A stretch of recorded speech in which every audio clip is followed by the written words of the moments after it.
بسم اللہ الرحمن الرحیم۔ عقائد اسلام میں ایک عقیدہ توہین رسالت کے حوالے سے ہے۔ کسی بڑے کی ادنا سے ادنا بے ادبی یہ ہے کہ اس کے سامنے اونچا بولا جائے۔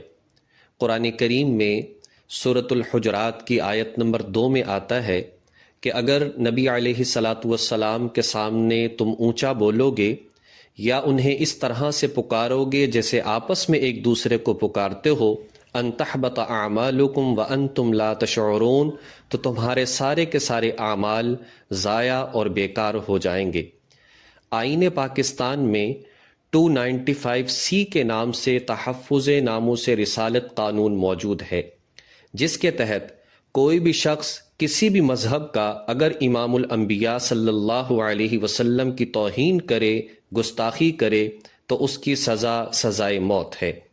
اگر صاف الفاظ میں گستاخی کرتا ہو، گالیاں دیتا ہو، گستاخانہ الفاظ جان بوجھ کر بولتا ہو، دائرہ اسلام سے خارج ہے اور واجب القتل ہے۔ اور یہ عقیدہ قرآن و سنت سے ثابت بھی ہے، اس لیے کہ جب وفاقی شرعی عدالت نے اس کو پاس کیا، اس وقت قرآن و سنت ہی سے دلائل دیے گئے، اور پارلیمنٹ نے پھر انہی قرآن و سنت کے دلائل کی روشنی میں اس قانون کی منظوری دی، اور آج یہ پاکستان کے قانون کا حصہ ہے، اور اس پر عمل درآمد بھی ہوتا رہا۔ یعنی نبی علیہ الصلاۃ والسلام کے دور میں جو مکی دور ہے وہ الگ ہے۔ لوگ اعتراض کرتے ہیں حضور تو رحمت للعالمین ہیں، آپ نے کانٹے بچھانے والوں کو معاف کر دیا، اپنے جسم پر اوجڑی رکھنے والوں کو معاف کر دیا، پتھر برسانے والوں کو معاف کر دیا۔ یاد رکھیے یہ سارے واقعات مکی زندگی کے ہیں۔ جب مدینہ منورہ میں نبی علیہ الصلاۃ والسلام آ گئے اور اسلامی ریاست کی بنیاد رکھی جا چکی، اس وقت اگر کسی نے گستاخی کی ہے تو اس کو سزائے موت بھی دی گئی اور اس کو تختہ دار پر لٹکایا بھی گیا ہے۔ چنانچہ اس حوالے سے اگر دیکھتے ہیں، کعب بن اشرف کا واقعہ دیکھ لیا جائے، ابن خطل کا واقعہ دیکھ لیا جائے، تو نبی علیہ الصلاۃ والسلام کی زندگی کے اندر ہی گستاخی رسول کرنے والوں کو سزائے موت دی گئی ہے اور ان کو قتل کیا گیا ہے۔ اور تمام صحابہ کرام کا اس بات پر متفقہ طور پر اجماع تھا۔ حضرت عبداللہ بن عباس رضی اللہ تعالی عنہ فرماتے ہیں کہ جی ہمارا نبی علیہ الصلاۃ والسلام کی ذات کے حوالے سے یہ عقیدہ تھا کہ جو شخص حضور علیہ الصلاۃ والسلام کی شان میں گستاخی کرے گا وہ واجب القتل ہے۔ اس لیے ہمیں یہ عقیدہ رکھنا چاہیے اور اس پر ہمارا ایمان ہونا چاہیے۔ سوال یہ آتا ہے کہ غیر مسلم ممالک میں اگر ہم کسی غیر مسلم کو یہ گستاخی کرتے ہوئے دیکھیں تو کیا کریں؟ دیکھیں وہاں پر ہم قانون کو ہاتھ میں نہیں لے سکتے۔ اگر یہی بات پاکستان میں ہوتی ہے، چونکہ قانون موجود ہے، ہمارے پاس ثبوت موجود ہو، ہم قانون کا راستہ اختیار کریں اور اس کو آخر تک پہنچایا جائے اور اس کو سزا دلوائی جائے۔ ہمارا کام یہاں پر یہ ہے، ہم خود سے کسی کو سزا نہیں دے سکتے۔ غیر مسلم ممالک میں ایسا معاملہ ہو تو مسلمان وہاں کے متحد ہو جائیں اور وہاں کی گورنمنٹ سے یہ مطالبہ کریں کہ اس شخص نے یہ کام کیا ہے، یہ ہمارے پاس ثبوت ہے اور اس کو سزا دی جائے، تاکہ آئندہ ایسا معاملہ نہ ہو اور مسلمانوں کے ایمان کو مجروح نہ کیا جائے۔ دوسری بات مسائل کے حوالے سے نماز کی سنتیں ہیں۔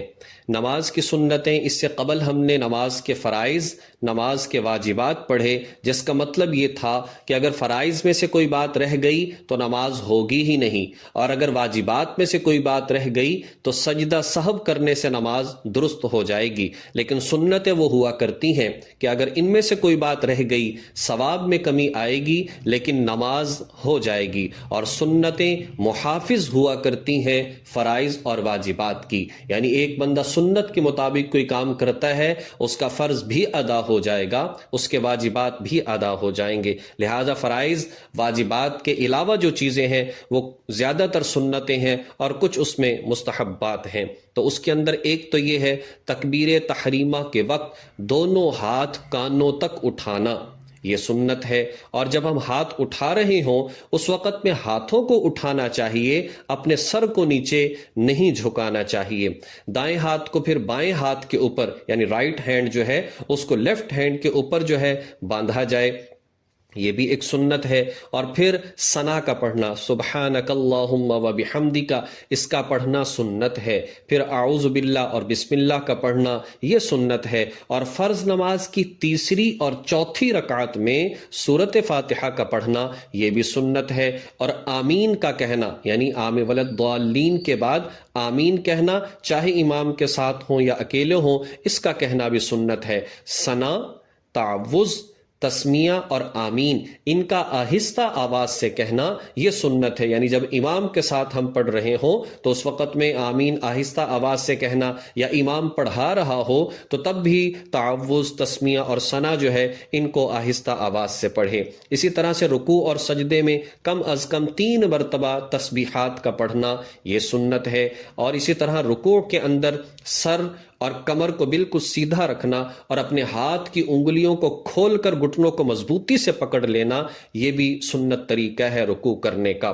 اسی طریقے سے جب امام نماز پڑھائے اس کا سمع اللہ لمن حمیدہ کہنا، اور مقتدی کا، پیچھے پڑھنے والے کا ربنا لک الحمد کہنا، اور اکیلا جو نماز پڑھ رہا ہے وہ سمع اللہ لمن حمیدہ اور ربنا لک الحمد دونوں کہے، یہ بات مسنون ہے۔ جب سجدے میں جائیں تو اس وقت جب سجدے میں جا رہے ہوں تو پہلے گھٹنوں کا رکھنا، پھر دونوں ہاتھوں کا رکھنا، پھر ناک کا زمین پر لگنا اور پھر پیشانی کا لگنا، یہ سنت اور مسنون طریقہ ہے۔ جب ہم قعدے کے اندر بیٹھیں تو پہلے بایاں پاؤں، لیفٹ پاؤں جو ہے اس کو بچھا لیں، اس کے اوپر بیٹھ جائیں، اور دائیں پاؤں کو کھڑا رکھیں اور اس کی انگلیاں قبلہ رخ ہوں۔ مردوں کے لیے یہ بیٹھنے کا سنت طریقہ ہے۔ اسی طریقے سے پھر اس کے بعد جو ہے التحیات جب ہم پڑھتے ہیں، اس میں اشہد اللہ پر شہادت کی انگلی کو اٹھانا، الا اللہ پر نیچے کر لینا، یعنی انگلی کا اشارہ کرنا، یہ سنت ہے۔ اور آخری قعدے میں پھر درود شریف پڑھنا اور دعا پڑھنا یہ بھی سنت ہے۔ پھر دائیں طرف اور بائیں طرف سلام پھیرنا یہ بھی سنت ہے۔ تو بہرحال ہمیں اس کا اہتمام کرنا چاہیے۔ نبی کریم صلی اللہ علیہ وسلم کے عزت، ناموس، اس کا دفاع ہمیں کرنا چاہیے۔ جس وقت مشرکین مکہ نے، کفار مکہ نے نبی علیہ الصلاۃ والسلام کی شان کے حوالے سے نازیبہ کلمات اور جملے کہے تو اس وقت میں حضور علیہ الصلاۃ والسلام نے حضرت حسان بن ثابت رضی اللہ تعالی عنہ کے لیے مسجد کے اندر ممبر کے اوپر ممبر لگوایا، اور ان پر حضور علیہ الصلاۃ والسلام کی یہ صحابی کھڑے ہوئے اور حضور علیہ الصلاۃ والسلام کی شان کو اشعار کی شکل میں بیان کر رہے تھے، اور حضور نے خود فرمایا تھا اٹھو میری توہین کا ارتکاب کرنے والوں کو جواب دو۔ تو اس وقت میں وہ کھڑے ہوئے، انہوں نے جواب دینا شروع کیا۔ تو اس کے بعد حضور علیہ الصلاۃ والسلام نے فرمایا کہ حسان، جتنی دیر تم میرا دفاع کر رہے تھے اتنی دیر جبریل امین تمہاری مدد اور نصرت کر رہے تھے۔ اگر ہم چاہتے ہیں کہ فرشتے ہماری مدد کریں، اگر ہم چاہتے ہیں کہ دنیا ہماری بہترین ہو جائے، آخرت خوشگوار ہو جائے، تو ہمیں اپنے آپ کو نبی علیہ الصلاۃ والسلام کے دامن سے جوڑنا چاہیے۔ اللہ تبارک و تعالی توفیق عمل نصیب فرمائے۔ وآخر دعوانا ان الحمد للہ رب العالمین۔